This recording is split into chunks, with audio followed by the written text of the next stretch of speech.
All right, y'all. So, going to get into a little Creed Rumble, Creed Champions Rumble. It's been a minute since I played it, so I've unlocked everything. Basically, just play to complete the story, or you play to and you're just unlocking the outfits. So we're gonna get into it. I have it set for just one round.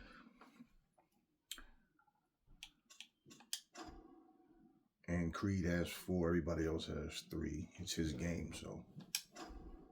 All right, let's get into it. Live from the Nevada desert.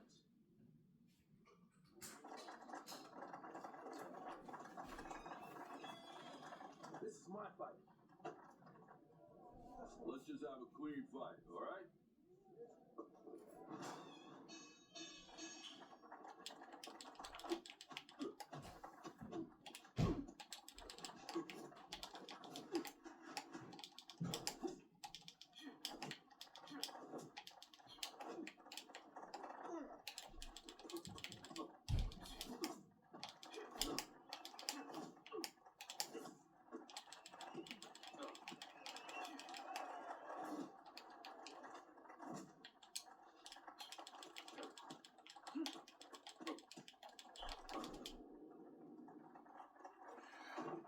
I'm actually surprised I did this good.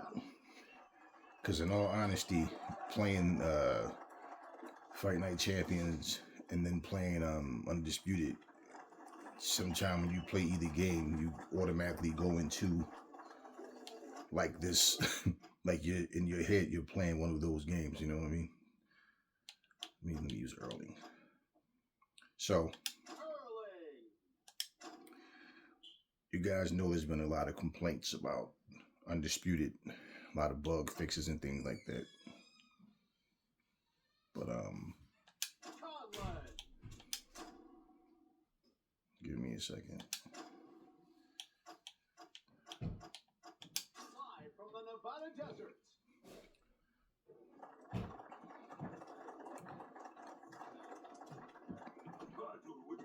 You know, I'm not with all of that complaining about things. I'll explain some things, and that's about it. You know, it's even like this game. The funny thing is, people would say, "Oh, this looked like it should have been on the PS2." I'm like, okay, well, you don't have to play it. In fact, when people make videos about it, you don't even have to watch. You know, people just like to complain. This guy's strong. But the funny thing about it is, people were doing all this complaining about it, right? And then as soon as they made the announcement that Fight Night Champions is possibly making a return in 2026, you know, people started saying things like, "Oh, it's because of Undisputed," and yeah, that's why they're making another one. Well, far before Steel City was doing anything, far before Undisputed, you know, EA had already made a ton of boxing games, okay? Whether it was Knockout Kings, Fight Night Series, or whatever. So it doesn't matter what sparked it. You know, if you know, you should be glad to have more games to play. But it is what it is, man. People just love to talk for whatever reasons. Use Apollo.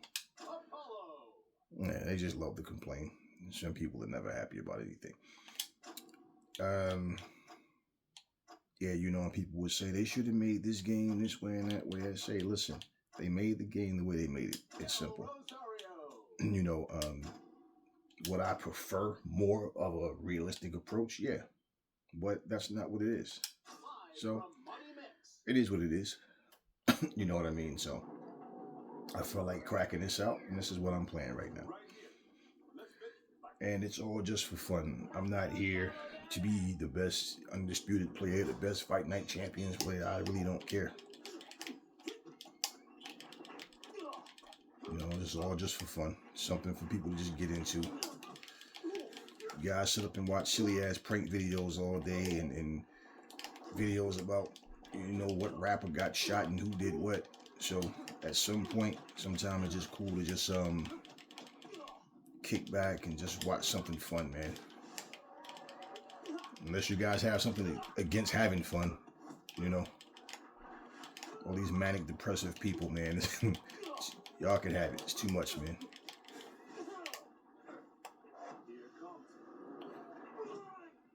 There it goes. Nobody goes the distance with me.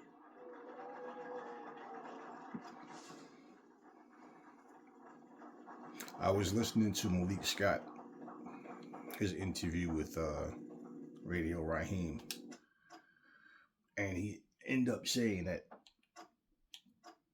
he said that Deontay Wilder isn't done, but Deontay is healing from injuries. He had surgeries, and I always felt like Deontay was just Deontay, man, and he was gonna have to finally get in there with the top guys, and that's where we're going to see where he stands. But for Deontay, he just turned 39 this October. You know, he's not going to get better as a fighter. So the best case scenario for Deontay, if he finds himself in another fight with another top guy, is that he can land that right hand and get that guy out of there. And that's all it really is going to come down to, is him being in position to be able to fight, you know, for him to try to get him a title fight. Or, you know, I feel like skipping the line. I'm not into this skipping the line stuff, man. I'm all about people earning their shots, you know. Oh, he's trashing me. Okay.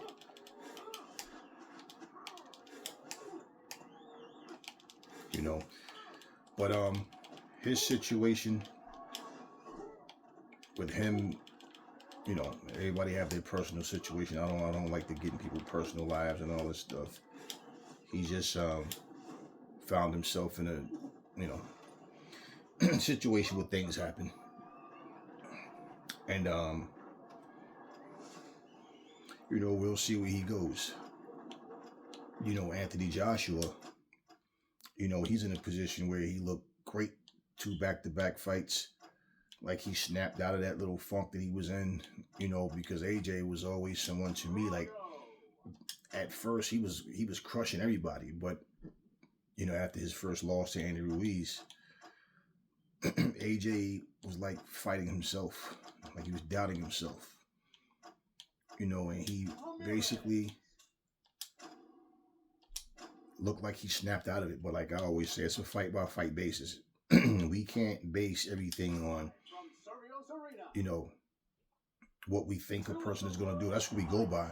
And if you base it on their last fights, then yeah, okay, they look good, right? But then when they look bad, that's what you got to look at. Can they correct that wrong? Losing a fight doesn't mean you look bad just because you lost the fight. But the way he lost to Dubois, you know, from the very beginning with the low hand positioning, like he just didn't look good from the very beginning. Low hand positioning, his footwork wasn't there. He was throwing his jab like he wasn't sure. He was pawing with his jab. This wasn't the same guy, man, that we've seen in the past 2 fights. You know. And Daniel Dubois didn't make the same mistakes that he normally makes in fights. So you never know how things are going to go. Yeah, so I'm not going to go through the story mode on here. I'm going to just go through some exhibitions real quick, man, and whatever. So, yeah, you know, and one of the things that I also looked at was this. I haven't used him in a while either. I haven't played this in a while, y'all. I'm shocked that I adjusted so quickly. One of the things that I definitely, you know, didn't like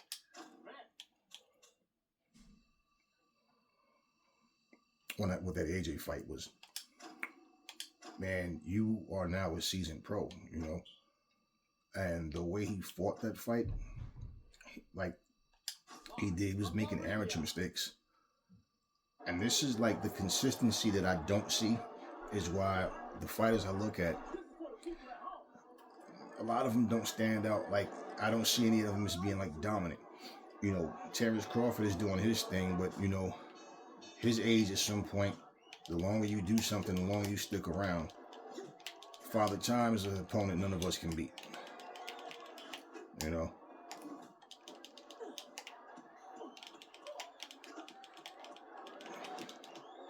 You know, then you have people that have a problem with Jerron Boots Ennis wanting to fight Terrence Crawford. I mean, people are weird, man. There was a time where people wanted to see the best fight the best, and then they claim that that's what they want now. But then when you got certain guys calling out, you know, like as far as the Canelo fight goes, my thing is this. With Crawford, I mean, he got me on this one. With Crawford, him coming up to 168. Now, this is how you do it. If you want to fight a guy, you go to his house. So if that was to happen and Canelo would be okay with like if they were to fight, and let's say he said a catch weight, but he's not saying a catch weight. And my thing is this, right? A catch weight is supposed to be between two guys that one weight is too small for one and the other one is actually too big. That's what it's supposed to be about. It's not supposed to be so you can drain a guy and the guy ends up not healthy, which is what a lot of fighters try to do purposely. You know, it's up to you. You don't have to accept it. And honestly, I know lucrative, as far as it being more lucrative, you know, Crawford versus Canelo would be a more lucrative fight for him, but I basically would rather see Boots Ennis versus Crawford.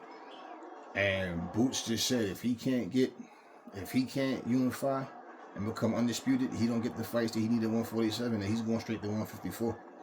So, you know, the thing is for Crawford is, you know, everybody's getting older.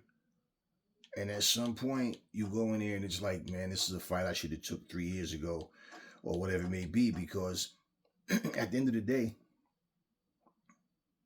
you know, once you get in there, that's it. You can't get in there and then don't look good and then say, you know, hey, I was old, or, you know, which is what the fans do. They're going to always come up with that. And then the fighters will fall behind that too. You know, oh, I wasn't the same guy. But, you know, my thing about that is you have to, you know, use your smarts, man, when you do anything. And when you're, you know, going into that ring to fight, you have to always, you know, have the understanding that the fight might not go your way, but you're going there focused to win. So this is why when fighters are saying, like, you have a better chance, what I'm saying is when you're, you know, more primed than when you get older and have to depend on your skill set more so, because physically you're not the same, you know. But, you know, we'll see how things go. You know, I'm the type of person, like, I don't have a favorite fighter. I don't have a favorite, like, none of that stuff. It's just for me, I like who I like as a fighter. I mean, there's people who I want to see win over other guys, but, like, if they lose, I don't really personally care. I don't take it personal. I'm not angry. I'm not upset about it. I truly don't care. You know, you're not somebody that I personally know. You're not family. Nah, so it doesn't bother me. If you lose, you just lose. But the way I am is I look at each fighter and say, okay, this is his time now. You go in each weight class and look at who's who. And then you look and you know, hey, when your time is gone, it's gone. Then the next generation of fighters come in. You know, and that's the way I see things. Hey, let me use Rocky. I didn't use Rocky yet. Let me use Rocky. This might be the last fight. But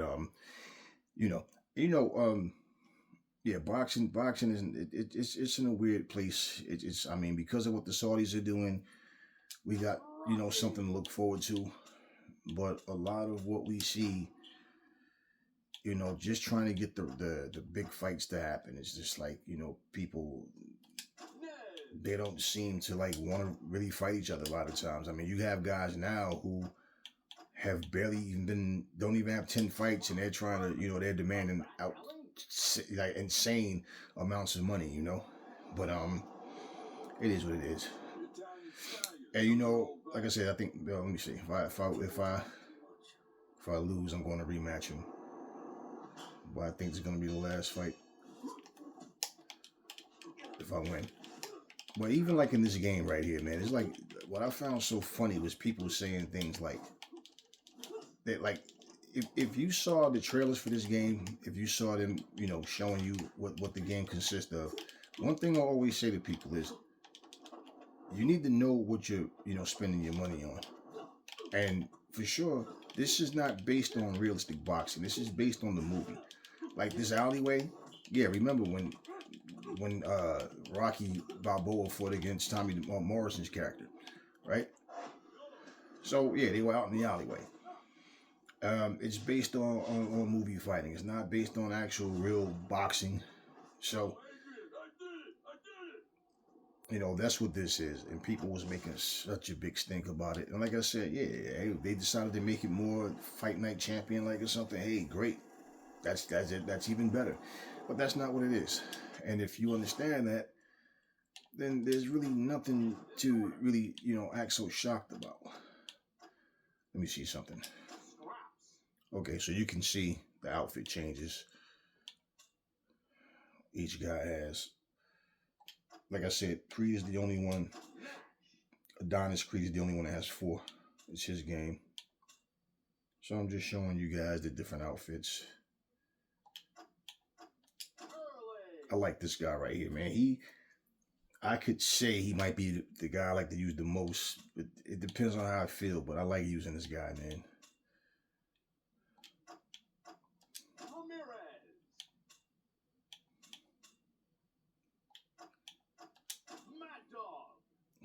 Mad Dog.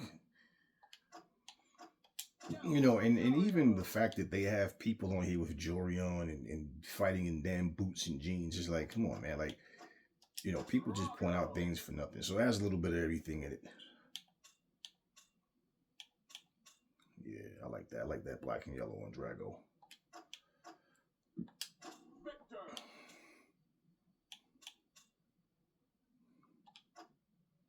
Yeah. So that's Creed with this hoodie and sweats and all. Yeah.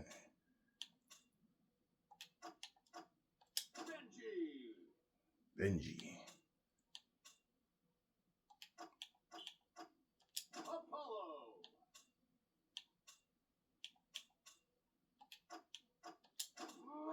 Yeah, so if you guys are familiar with this game, then you already know. Basically, you have the story mode. You have the story mode. Tony Bellew. You have the story mode and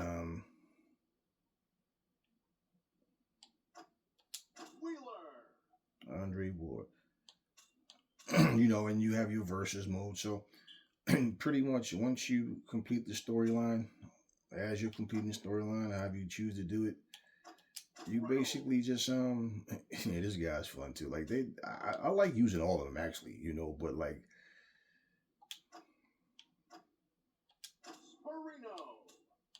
yeah, I think that guy Erling.